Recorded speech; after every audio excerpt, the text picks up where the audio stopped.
David explains literary analysis. So first, we should ask the question, what is literary analysis? In a nutshell, closely studying a text, interpreting its meanings, and exploring why the author made the choices he made.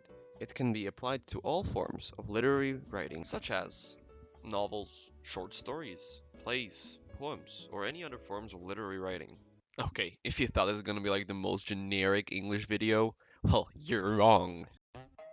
This is a practical video. This is going to help you with your English lessons and not something that will just stay in the back of your head or you'll even forget it for the rest of your life. You might be asking, what should I put in a literary analysis? Something like a summary of the plot or the book I'm just reviewing. No, you're not supposed to do that.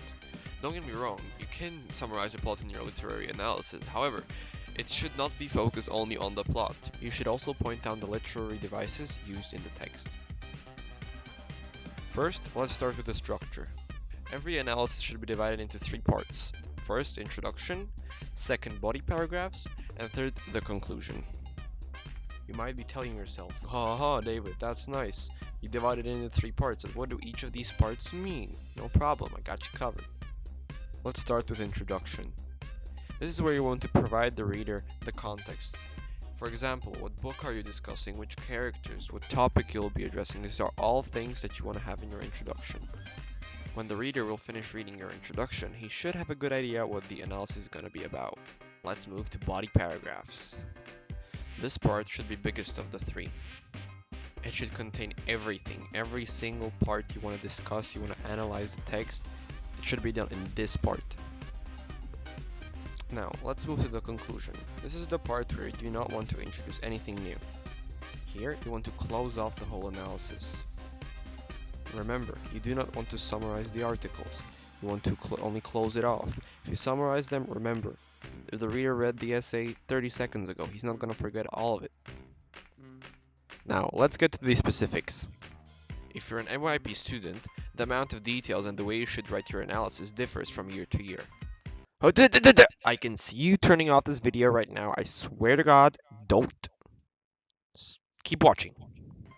Anyway, I'm going to explain the process for the 3 years, 1, year 3, and year 5. Okay, let's start with year 1. First, let's open the Access curriculum for year 1, criteria A analysis, and screw all the other grades. We're aiming at 7 and 8. Unless you have troubles with understanding the word perceptive, you're gonna have a hard time. So, I'll make it easy for you.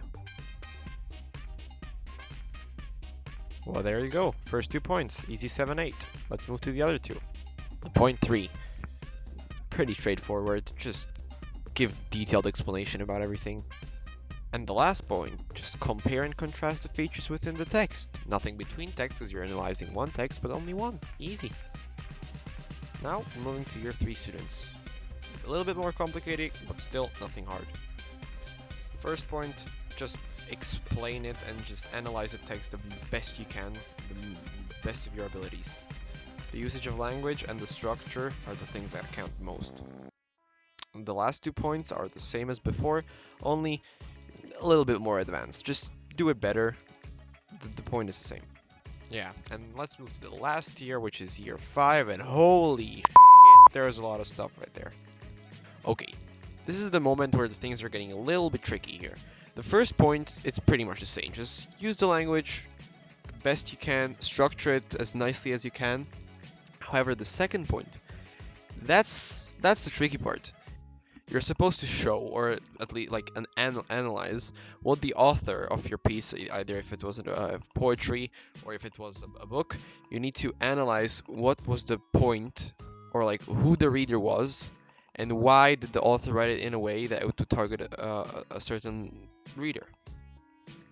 Okay, these last 2 points are pretty much straightforward. You can read them now, or if you don't have time, or you can stop the video, or if you need a little bit more information, I'll leave all my sources down in the link below. I hope you found this video helpful, and bye. Ha, you thought it was over. Well, you're wrong. Okay, that was the fun part. Now let's just add one last thing, and those are the IB Learner profiles you will develop while doing the analysis. We're gonna choose 2.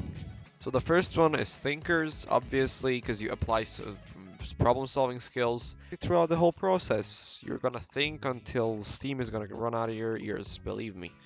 So the second one is principled. You're gonna be honest and fair when handing out an analysis you're gonna be doing. You will, I hope you will not plagiarize it, and you will really just stick to it or what you are doing and not copy it from the internet or anything, or just steal somebody's analysis. Okay, this time for real. I really hope you learned something from this video. All the sources, links are in the description below. Bye.